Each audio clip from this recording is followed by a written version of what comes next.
Good morning, everyone. Good morning. We're beginning today on the right foot. We're actually more exactly with the right hand and giving charity. Let's give charity. Charity brings all blessings to the world. Give charity. You'll be amazed at the results, and also protects from all negative things. So charity. Charity. Here we go.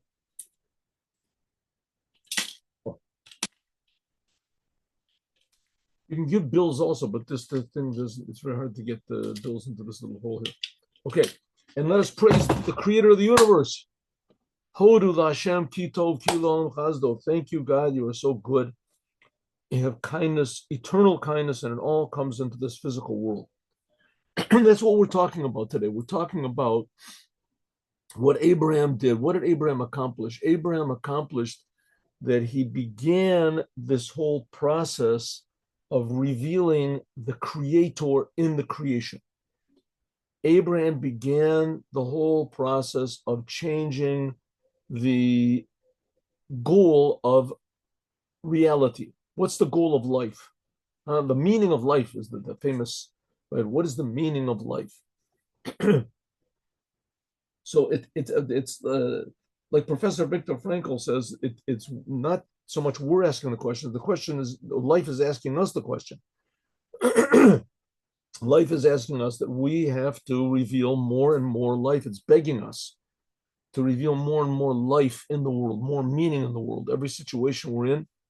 And we have to go out of our normal way of understanding things because God created us in a way that we're creations.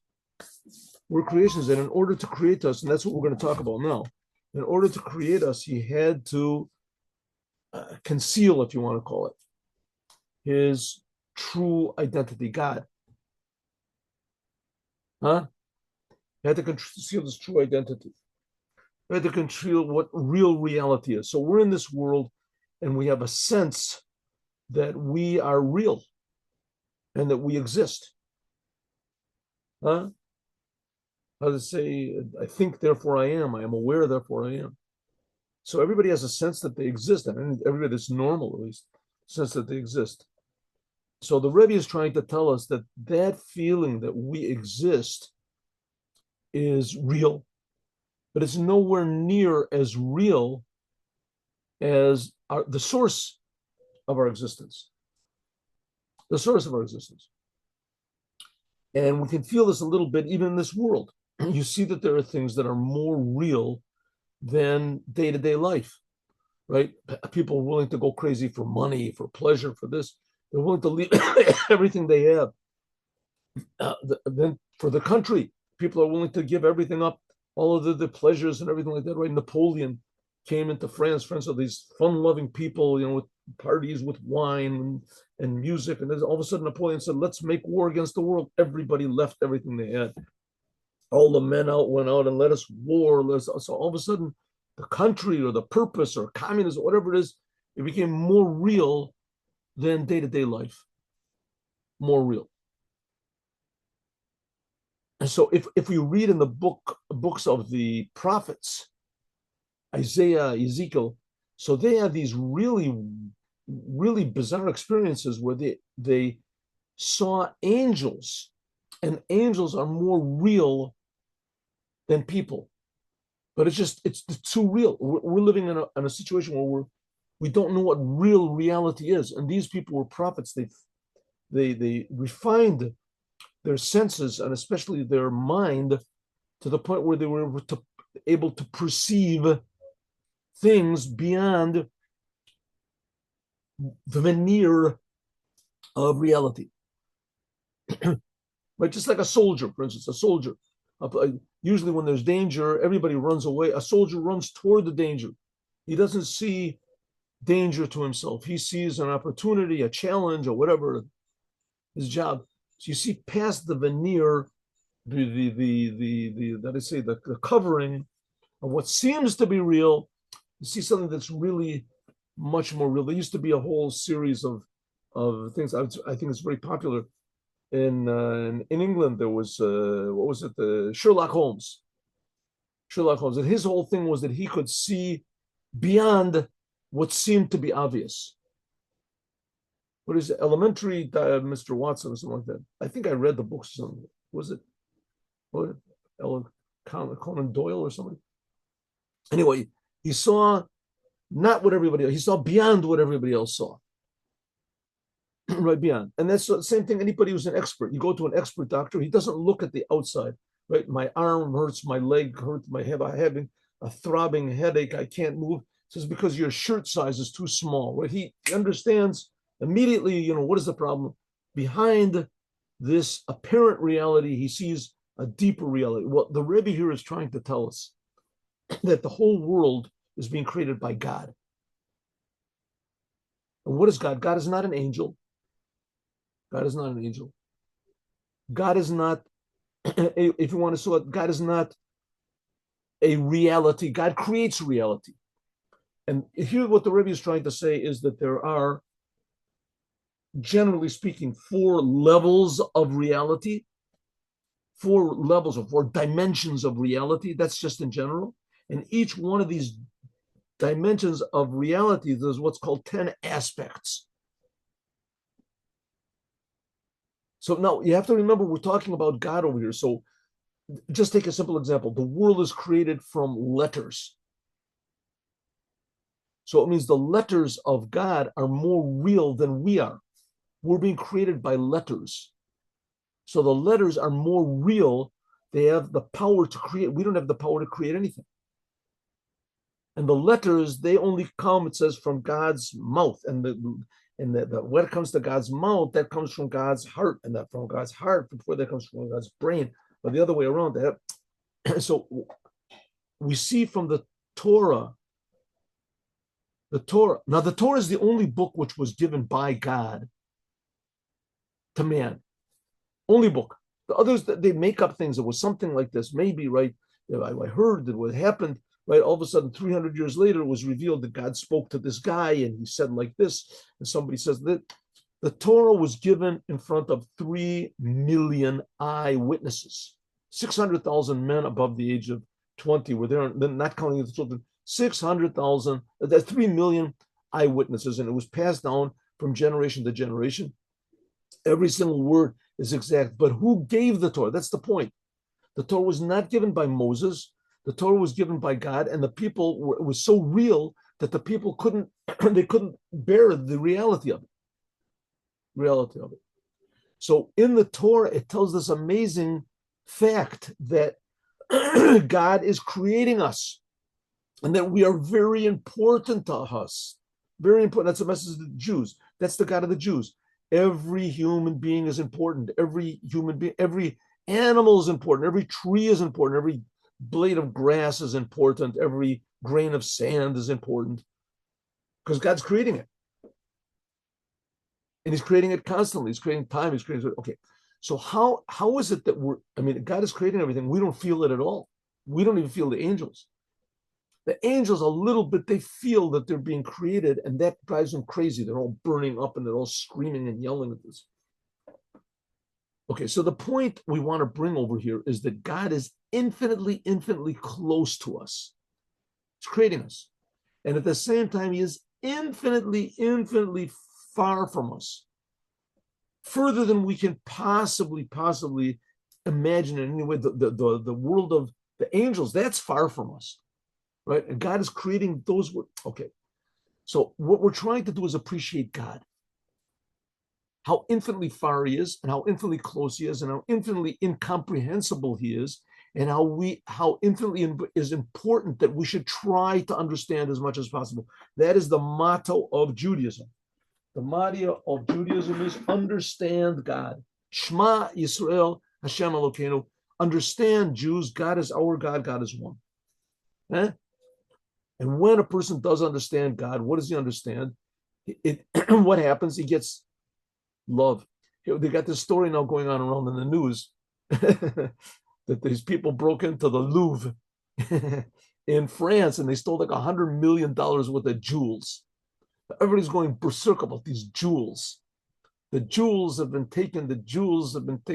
Nobody got so excited in the whole world about the Jews that were taken into prison That's no but the jewels. Who the jewels were taken? We got to get the army and the navy and the Air Force. We have to have secret police and revealed police and under police. It's an international thing with Interpol and everything. The jewels are taken. Jewels. I mean, what are the jewels? The jewels are a bunch of stones. They're a bunch of stones. They don't talk. They don't think. They don't move. They don't grow. Just a bunch of stones, but they have value. Ooh, they are valuable stones. They have a value. See the stone that was worth $1 million, 10 million. You know what you can do with $10 million?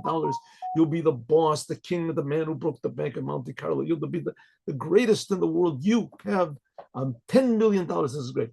And so here we got a bunch of stones, and you look at the stone. What's a stone? What do you say a stone? You're a fool. You don't say you're just how do you say, an uncultured boor. You don't know what a diamond, a general ruby, and it was in the crown of Napoleon's crown. This is in other words, you can see that even the most mundane, lowest things, rocks, can have this tremendous value that everybody is looking for them and guarding them and loving them and fearing them and wanting them and stealing them and revealing them. The stones of this. Okay. Hasidut is trying to point out that everything in the world deserves the same appreciation, especially people, and that's the job of the Jews.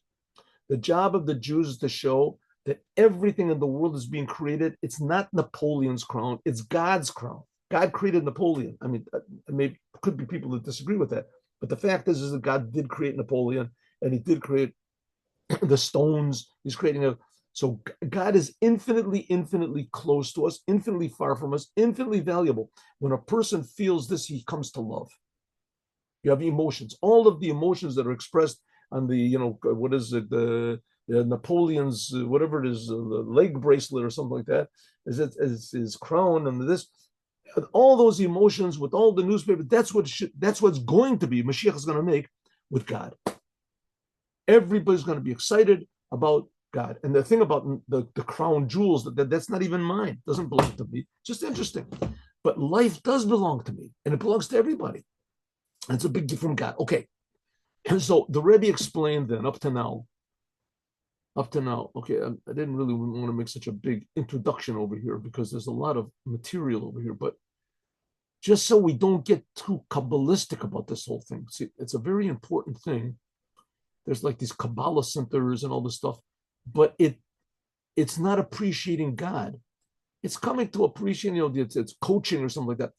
That appreciating God means that you, first of all, to appreciate God's commandments, to appreciate the Torah, to do what God wants.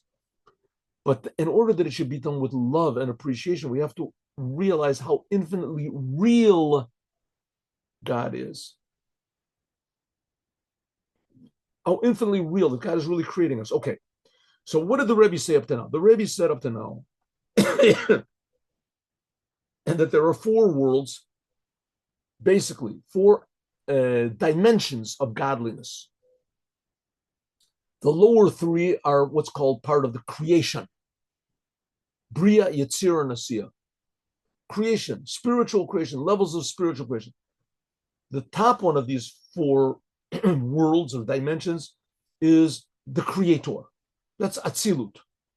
It's not the essence of God, but it's how God becomes a creator, let's say.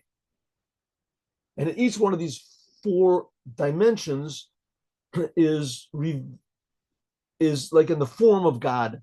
It has what's called the 10 aspects, the 10 Sfirot talked about. So the 10 Sfirot, God's personality, how it appears in Atzilut, is totally different from God's personality, how it appears in the lower worlds, Bria, Yetzirah, and Asiya. That's why all the angels are going berserk. They're all realizing that they're being created, even though they're in the world of Yetzirah or wherever they are.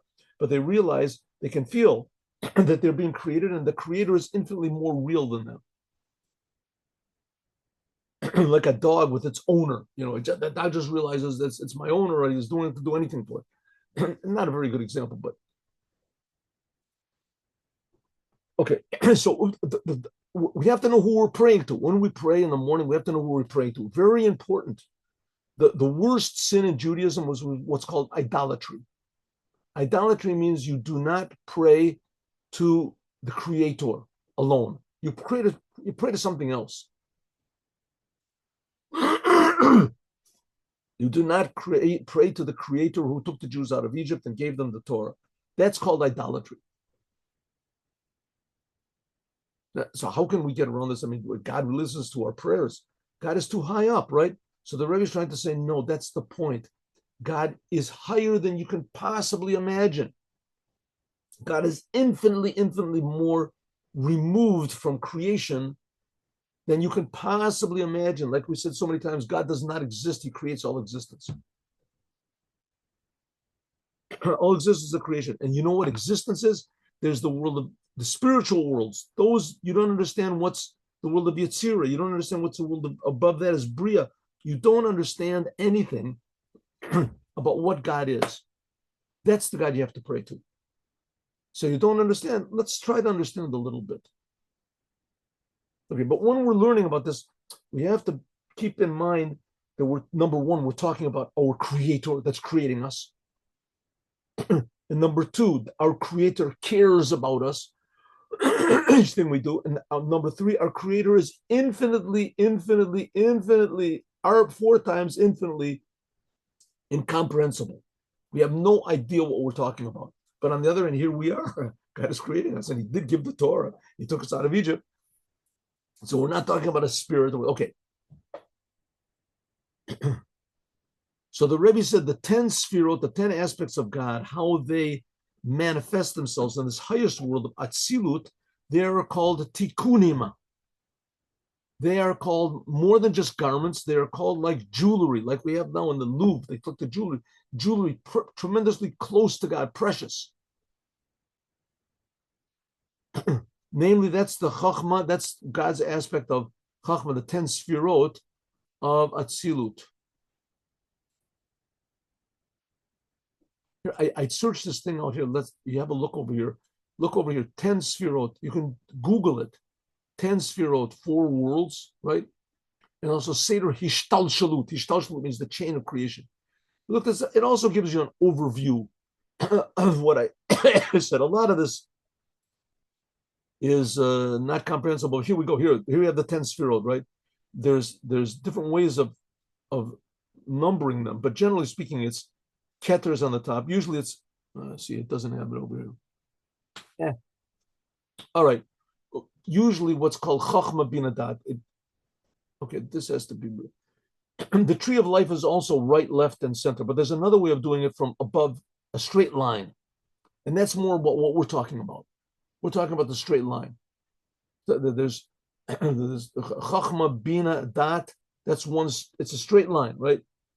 And then there's Chesed, Gevura, Tiferet. That's a continuation. And Netzach, Hod, Yesod, and then Malchut. We'll talk about this Malchut and Keter. We'll talk about this soon. Because here there's 11. Here there's 11.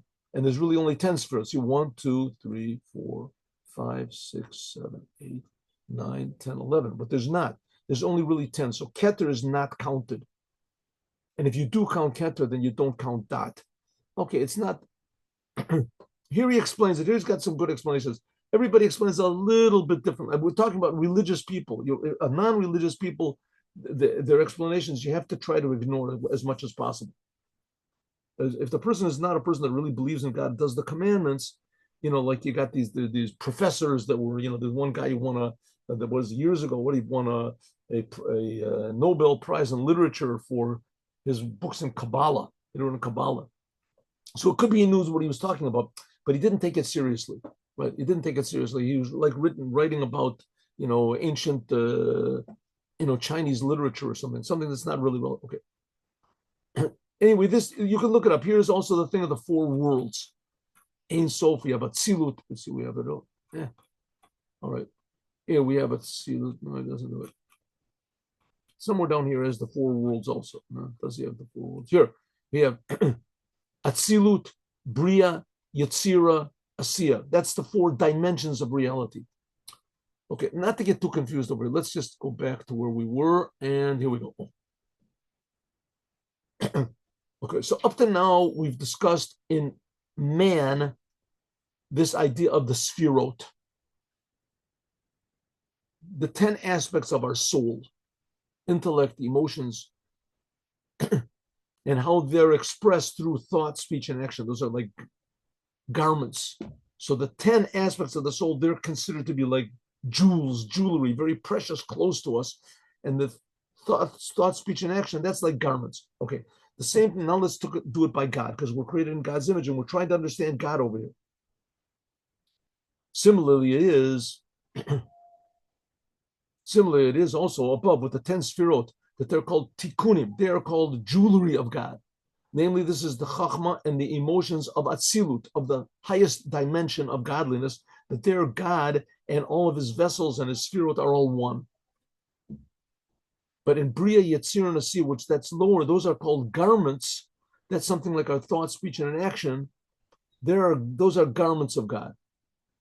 I want to just keep reminding everybody over here, again, we're trying to understand the oneness of God. We're not trying to break God down into component parts. We're trying to explain the oneness, the indescribable oneness of God, and how this world is no contradiction to that. I mean, if God is really one, then how can he talk? Who is he talking to? God is creating. What is he creating? Something outside of himself. It doesn't make any sense. So we're trying to say it's right. It does not make any sense. But we're talking about God here. We're talking about what real reality is. And even more, this real reality of God, he cares about us. When we have difficulties in life, God forbid, we should not have. We have to understand that God is with us and that God many times is giving us these difficulties in order that we should come to a higher awareness of who he is. Ignore the world. Judaism is based on 10 tests, 10 difficulties, 10 torturous experiences, disappointments that God gave to Abraham. That any normal person would have just abandoned the whole entire the religion, the whole entire business. I had a word that I wanted in the mind. Project. He would have abandoned the whole project. Right? God says to Abraham, Lech lecha, go from your land, and I will show you. And he gets to the land of Israel, and he said, here's the promised land. You made it to the promised land, and you were going to be great, and you were going to be famous, and you were going to be successful. And there wasn't anything to eat. It was a famine. Everybody left. Everybody abandoned the place. And Abraham had to abandon, right? Any normal person at that point would say, okay, I get it. I was hearing voices, and, don't call me, I'll call you. God, leave me alone. No, Abraham said, okay, whatever you say, God, whatever you say. When there's difficulties, we have to understand, God forbid, when there should be difficulties, that it's God personally himself, from God's essence, cares. But God is concealed with a million concealments. And here we're talking about just 4 of these concealments. So the world of Atzilut, that's, so to speak, God's presence revealed, but it's not the essence of God. We'll get to the essence of God soon. Okay. Hine, unto Chacham, God, you are wise with no known wisdom. This is going back to what it says in Pesach Eliyahu. Elijah the prophet says to Rabbi Shimon Bar Yochai in the Zohar. Eliyahu said, God, you are one, but you're not a numerical one. You bring out 10 tikkunim, 10 Sfirot. So he says those 10 Sfirot he's talking about, that's the 10 Sfirot in the dimension of Atzilut. Although in Bria, Yetzir, and Asiya, that's not called these tikkunim. They're not called these jewels or jewelry. It's called garments. Unto Chacham, because God, you are wise. What does it mean? Unt, you, God. This is or Ein Sof. This is already the essence of God, not in any of the aspects or the Sfirot or the dimension. Ant is talking about you, God, your essence. You, God, and you manifest yourself as Chacham, as this aspect of Chacham. Now, Chachma is very, very, very, very loosely translated as wisdom, which is only translated as such for lack of a better word. But in the Tanya, he says, and you can't really translate it this way, but the aspect of Chachma in human personality is faith. 18th chapter is faith. It was above understanding. above understanding. So I guess you could say wisdom is above understanding. I don't know. Anyway. I'm not trying to explain the word wisdom over here. We're trying to explain the word chachma. So chachma is called faith, or chachma is called life, above understanding. So the essence of God manifests itself into chacham, into this aspect of chachma, which this is drawn down in this aspect of chachma, like it says, b'makom she'ata motza gedulato, like it says, where you find God's greatness. If you can call God great, if you can say that God is infinite, it means that God has brought himself down to the point where you can call him a name, where you can comprehend something about God. If you have any comprehension about God, then you have to know that that's only an aspect of God, how God has lowered himself down. The place where you find God's greatness, where you can say that God, wow, you are infinite, you have to know that that is only God's humility, that God has brought himself down.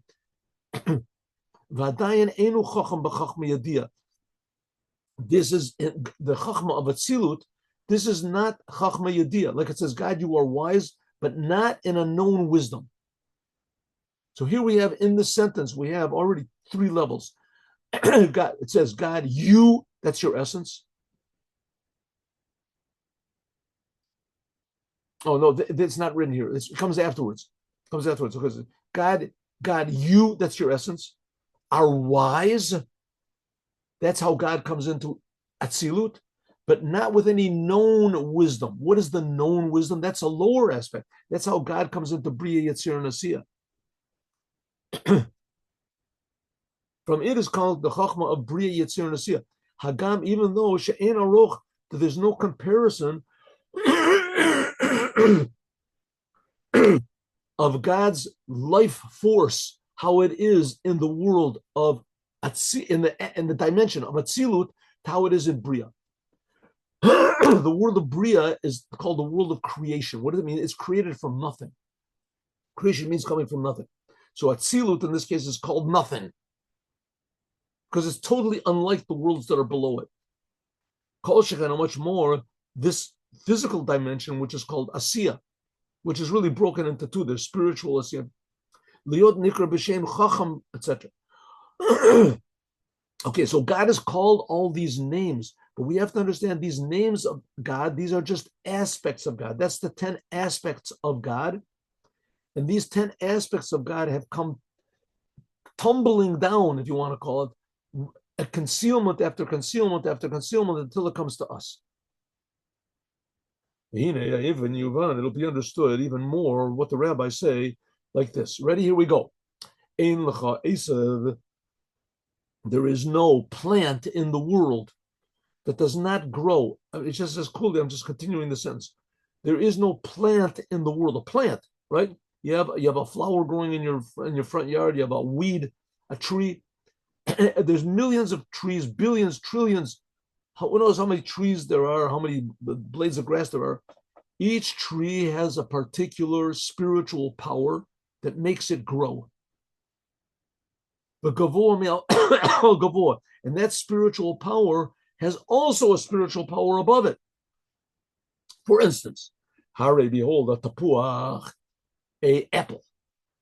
You ever eat an apple? Apple, a gashmi, a physical apple. There's all sorts of apples in the world. I don't know if there's really apples like that. In Israel, they have apples. It could be. I haven't eaten apples outside of Israel. But there's a certain type of apples in Israel. They're called, what is it? Anyway, they're sweet. Oh, it's almost like like eating a grape, a sweet grape. So you eat a sweet apple. Okay, now this physical apple has in its sweetness that your palate eats and tastes. Ha'im namar, would you want to say that the power of growth in the ground, tam umatikot, has sweetness? And if the apple is sweet, how much more so that the ground from which it grew must really be sweet, because the sweetness of the apple comes from the ground, right? It grew from the ground. Its nourishment comes from the ground. Upashita, so it's obvious, but mazal she'enu me'erech u'mahut zeklal. So it's obvious that it must be that no, the earth gets its power of growth from God. And the different aspects of this apple, like sweetness, that's spiritual aspects that come from the upper worlds. So if so, the spiritual aspect of sweetness must be more sweet than the apple, but we can't taste it. And as evident from, if you taste the ground, which that's where the spiritual aspect is, it manifests itself first, the ground is not sweet. Ella, but, the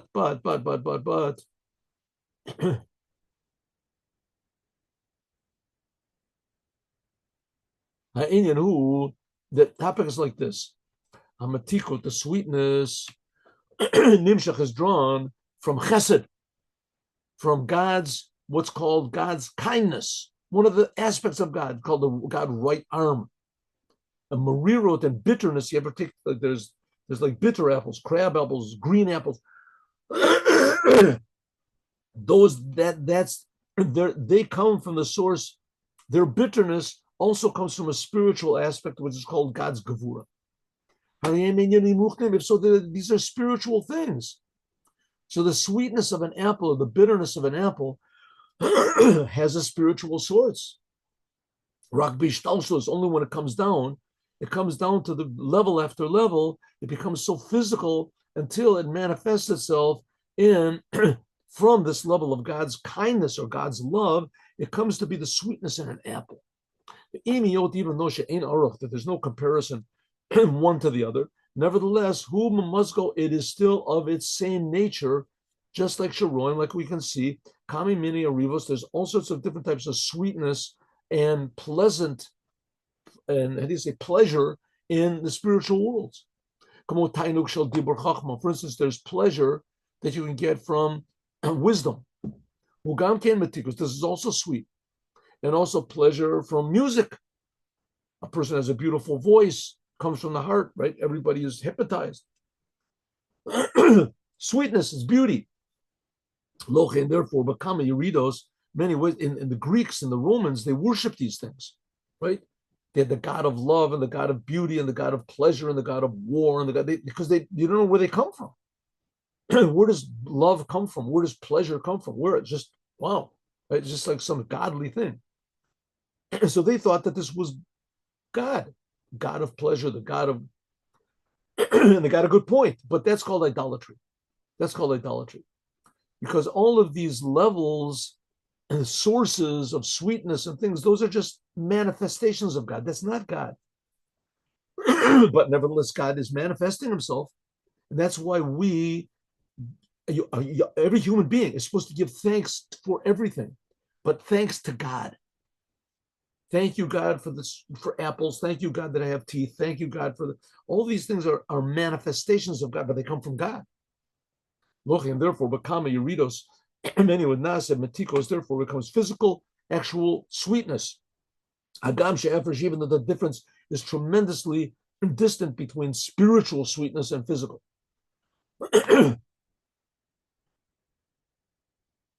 Kach was also in Chachma, also this aspect of God's Chachma. God's what's called is wisdom, is not wisdom. Okay, God's consciousness, huh? The power of being conscious, being aware. Sheyesh bo gamkein gavoa me'al gavoa. There's higher and higher levels of consciousness, awareness of the Creator. Hagam, even though the Chachma, the level of Chachma, which is in the world, the dimension of Bria. Now, Chachma is one of the 10 Sfirot, one of the 10 aspects. And Bria is one of the 4 dimensions, we said. So the Chachma, and each one of these 4 dimensions has 10 Sfirot in it. So the highest aspect of Bria, it's incomparable to the Chachma, which is by us in the world of Asiya. And for instance, science. Science today is getting a little taste of the chachma, of the wisdom behind its subject, the wisdom of medicine, the wisdom of the stars, the wisdom of chemistry. the wisdom of biology, the wisdom of psychology. There's deep principles which are involved that enliven and define all these things. And these principles are spiritual.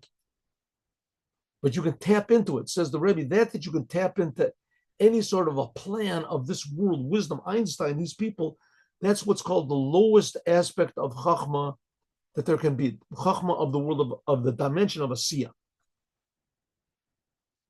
How much more so that of Bria and Yetzirah, etc. Nevertheless, the wisdom which is in this aspect of God's wisdom, if you want to call it, or God's life force, or God's consciousness, how it expresses itself in the world of Bria, even though it's infinitely, 3 times infinite, greater than any sort of wisdom or awareness that we have in this world, but nevertheless, it's the source. That from it comes this level of Chachma, of Asiya, that's revealed to us. And so it is this Chachma of the highest of the 4 dimensions, pure godliness, Atzilut, even though that it is called Chacham, even though Elijah the prophet calls it Chacham below Chacham Yadiyah, said, God, you are wise. God, you are wise. You manifest yourself to be wisdom, but not in any sort of a known wisdom. This is a Chachma Batzilut that's even higher than the worlds of Bria, than the angels, and etc. But nevertheless, Chachma, this power of awareness, consciousness, as it is in the highest dimension of godliness, which is called Atzilut, even though that it's infinitely far away from our wisdom, nevertheless, it's a source. More exactly, it's a source of a source. But that when we say that you, God, you become wise, namely, this is drawing down of Or Ein Sof, the essence of God, into this aspect of God, which is called Chachma, which is in Atzilut. So this aspect of Chachma, says it comes from nothing. It's impossible to understand where this comes from, where consciousness comes from. Says the Rebbe, it's not so difficult to understand. The consciousness that we have comes from the consciousness of the level of Yetzirah, the dimension of Yetzirah. No, so that's God. No, that's not God. That's just an aspect of God. It's a dimension of God.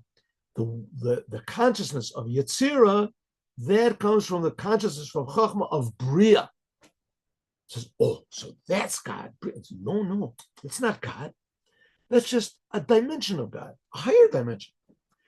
The Chachma, the consciousness of Bria, that comes from the consciousness of the Chachma of Atzilut. Oh, so Atzilut is God. Says, no, that's also a manifestation of God. What is God himself? We can't explain it, but we do know that it is the source of the source of the source of everything that exists. And there's nothing other than it, because God is creating everything from nothing. So everything is basically nothing. So it's all big miracles. But the end point of it, it comes down to me and you sitting here learning about this. And that's what's really important to God. And especially that we learn about it and we bring it into action. We realize that the Torah and the commandments comes from this God who is totally above all any sort of reality, so infinitely real that we can't comprehend it. So any aspect of God that we can understand that's even relevant to even talk about, this is God's humility. This is anvatnuto. This is God's humility. You read it, this is a tremendous descent for God. Therefore, the highest of the 4 dimensions, which is called Atzilut, in Hebrew, the word Atzilut is Yurida. Atzel means something comes out of something else. It's a Yurida, it's coming down. This is how God comes down from his level to bring himself down, so to speak, as though he is in a lower level. But again, we have to remember that this is all pure godliness. There's pure godliness. There's not 2 gods or 5 gods or something. Like God said to Moses, I am taking from my spirit and I am putting it on the 70 elders. Regarding Moses, that Lefi, because then Moses said, Me'ain li basar, Because Moses said, where am I going to get meat from? All the Jewish people said, we want meat. Then Moses was too high to bring meat to the Jewish people, right? The Jewish people were always complaining. Jews like to complain. National pastime is complaining. So the Jews complained. They had everything. They were in the desert. They got out of Egypt. And they were complaining, again, manna again today, right? So Moses didn't say, well, maybe you'd like to starve for a few days and then you'll appreciate the manna. No, he just listened to them. And the Jewish people said, hey, we want meat. We want meat. And Moses said, where am I going to get meat from? How can I get meat? How can I get, he complained to God. How can I get meat? A few fish I can't give to them. Fish is a more spiritual level for me. I can't bring to them. He says, what does it mean? It means that Moses was on such a high level that he couldn't bring himself down to bring physical meat to the people. Okay, and therefore, Omer LaKodesh Baruch Hu, God said, gather to me 70 elders, and they'll be a little bit lower level than you. Lo mitgashmi mamish, but atsalti, I will be able to give from my spirit, God said, for my spirit that's on you, and I'll put it on them. What does it mean? God said to Moses, I'll bring down from my spirit and I'll put it down on you. So here we have an amazing thing. God himself, that's the source of all being and the source of all life, he's talking to Moses. God personally is talking to Moses. And this makes really no sense whatsoever. But maybe we could say, listen, Moshe was tremendously high. He was tremendously spiritual. And God is saying, you're right, Moshe, but you're a little bit too spiritual for all of these tasks that the Jewish people are demanding from you. So you know what? I'm going to do a special thing. I'm going to leave you at your level, but bring 70 elders. I'll bring the spirit I had to you, and I'll somehow or other articulate it that it's going to come down to them. And I'll put it to you. That they can also get nurture from this tremendously high level. Of not that the 70 elders will go up higher. So we're seeing that what the God has the ability to bring his reality down. Also, it is above by Atzilut. The world of Atzilut is a tremendous descent for God. It's bringing the infinite light of God into this aspect of Chachma. That's like what was revealed in Mount Sinai. It was Atzilut. And therefore, the 10 Sfirot, therefore the 10 Eser Sfirot, the 10 Sfirot, there's 10 aspects of Atzilut are called 10, I say jewelry, the 10 tikkunim. These are garments for Orient Soap, but they're tremendously close to God. They are the garments of God, but they're not God themselves. It's not God's essence. Nevertheless, they are not really garments, external garments of tikkunim. They're just what's called like jewelry of God. They're one with God. They're tremendously important to God. Like we see, again, like the jewelry which was just stolen now from this museum. Ooh, everybody's they're going crazy. The jewelry, if they would have stolen clothes, it wouldn't have been such a big jewelry. So jewels are very, very important. They're very precious. These jewels especially, they're like the identity of France. They were Napoleon. Napoleon was just a disgusting murderer. This is our hero. Nothing like Napoleon. This is our man, right? Napoleon. The jewelry of Napoleon, you dare touch the jewels of Napoleon. That is blasphemy. Who knows what it's called? Okay, so we're saying this. All of this is a whole disgusting story, but the point of it is to show how important jewelry is, and we're saying it touches on the essence, and we're saying that the 10 Sfirot of Atzilut, that is not God, but it's like God's jewelry. It touches the essence of God, which is not the case. Bria, Yetzirah, and Asiya. That's the lower worlds coming down to us. That's already garments of God. That's not so precious. And that's what we say that God, you are one and you're not numbered, that God is not counted in one of the 10 Sfirot. And this we're going to talk about tomorrow. I'm sorry, that's what's Keter. We talked about that a little before.